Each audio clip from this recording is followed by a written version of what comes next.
Hello, everybody. This is your man, Jason F. Smith, creator of the Shades of Intimacy and Modern Day Warrior, found at jasonfsmith.com.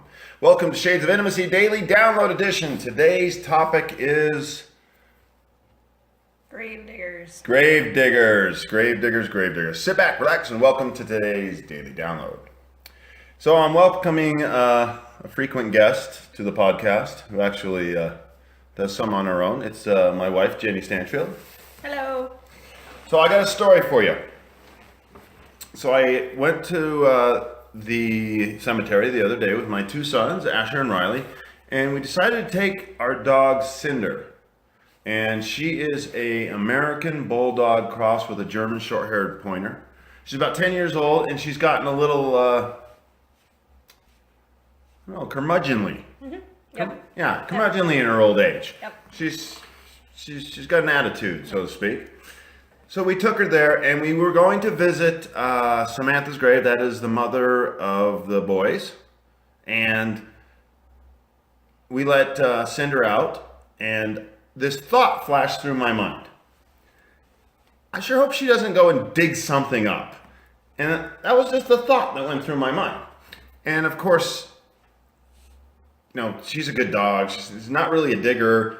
I'm just like, she's going to be fine. Right. We're going to go over, she comes trotting with us. And so we sit by the gravesite and we share some words.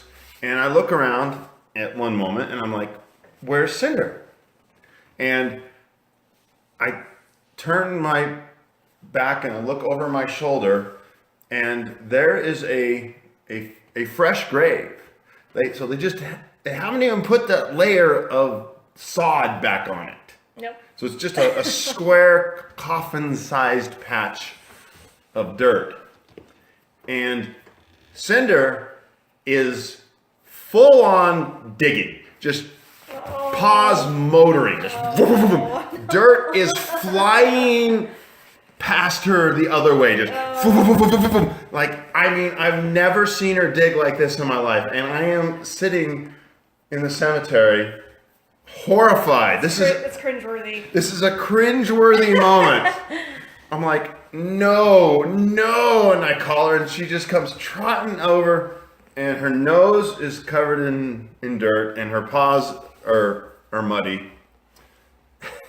With grave dirt. Yeah, with grave dirt. And I was like, oh, you're such a bad dog. Like, just bad. And she doesn't dig. I've never seen her dig. I've taken her for walks for years.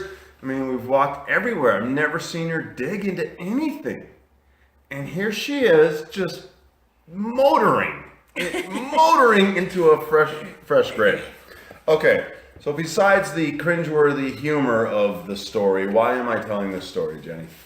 Why are you telling this story? I'm telling this story because it's interesting. It's interesting when we go to the cemetery. We've put important and sacred items and people and this our hearts in the ground. Yeah. In the ground. Thoughts, ideas, culture. Yeah, it's so there's so much in there. Right. And there's a shared experience there. But it's also interesting. I know some people what they do, the ashes, right? Mm-hmm. But the traditional idea is to take the body and to bury it. And so there's a sense to which we just put things away. Because it's very easy, and I know this is very hard to say it this way, but it's very easy to put those things there. They have their place. Right. You know what I'm saying? There's this place. And you're not to go digging there. You're to visit once in a while. You're to visit. Mm-hmm. And then you're to leave.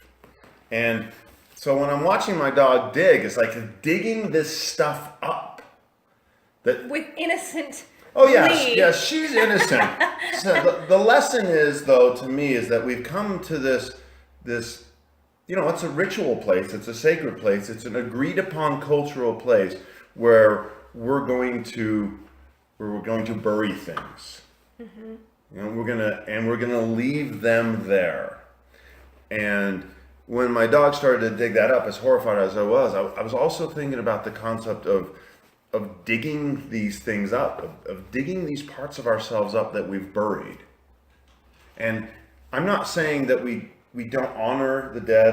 Don't get me wrong. Let me be very clear. There's all that. But there is a sense sometimes where I know a lot of people who have family members who've died, a lot, and they don't go visit the grave. Right. Like something's buried there. They don't want to be reminded of it. They don't want to go there. They've shunted that out of their life. Well, and what it reminds me of too is sometimes you have to go digging. Yeah. I mean, you really do. Some things, they've died. They've literally died. They've gone away. They've decayed. They've gone back. But there are some things that may have been buried a little prematurely, perhaps, or, they need a little more something before they're really ready. And what I love about Cinder, our dog, the gravedigger, is really when you go to dig up those things, you almost really do have to approach it with an innocent, energetic approach, no judgment, no hooks, no story. You really have to go digging for it with almost like this innocent, adventurous spirit of like, okay, what's still here for me? Yeah. I think it was Aristotle who said, or Socrates or Plato, one of those guys, know thyself, the unexamined life is not worth living. Mm-hmm. And there's a degree to which you have to kind of go digging. You don't want to get too morose about it or stuck in it. You don't want to live in the graveyard. You don't want to live in the graveyard. But so that's why you need that childlike attitude of, okay, we're going to go digging. We're going to go digging in here and see what I've stored in here. And so for us in the work that we do, what we're talking about is embodiment. Mm-hmm. What have we what have we stored in our bodies? What needs to be dug up? What's locked into the tissue, into our nervous system? Yeah, I mean, our bodies are literally like huge energetic graveyards. There's things stuck in there. And when you start to embody certain things or move in certain ways in the world, that shit comes out. Yeah. Yeah, and it's like digging in sacred soil though, but it's also something you have to do with a kind of a Cinder-esque shit-eating grin on your face. Yeah. Because this I heard something today from a mentor, and he was talking about, the answers that everyone's seeking with money and relationship. He said you'll never find your answers, your deepest connections. The only place to find that is in your inside, mm-hmm. in your heart. Mm-hmm. Now, I know a lot of people, myself included at times, have looked out for my answers. And so there's this digging in the hollowed sacred grave of my experiences, of my heart. And that's where I find my deepest connection to God, to purpose, to meaning. Yeah, absolutely. Yeah. So in this hollowed moment, as we speak, we also smile, and we're smiling at each other right now because we think of our dog Cinder, just gleefully digging into the grave and reminding us to relax. Yeah. Relax, open. And it's interesting because we were in the grave, the cemetery, and there's a weight. There's a seriousness. Mm-hmm. And so there's a gravity. It's a perfect word for it. And Cinder was not affected by that gravity. No, she wasn't. She was connected to us still. She's a very connected dog, but she was just living life and quite happy and interested and curious. Wide-eyed wondered. Yeah, wide-eyed and wondered, even in this place of gravity. Mm-hmm.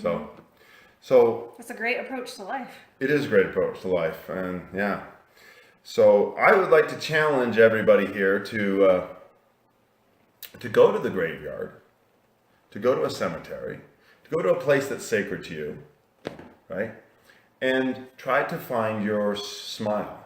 Try to find your inner smile, that wide-eyed wonderment, even in the hallowed, sacred place. And if you want to challenge yourself, go to a place where someone you know is buried, and bring that wonderment, that sense of openness. And this is life, this is death, and we'll all be here eventually. This is our landing place, but we can come in, we can visit, we can dig into ourselves, we could get to know ourselves really well, right? And then we go back out into the world and we do our thing. Right. Because that's what Cinder was doing. Cinder was She was doing doing her her thing. Okay, everybody, it's been a pleasure talking with you today. Thank you for coming, Jenny. And we will wrap it up. So this is Jason F. Smith And Jennie Stanchfield. signing off.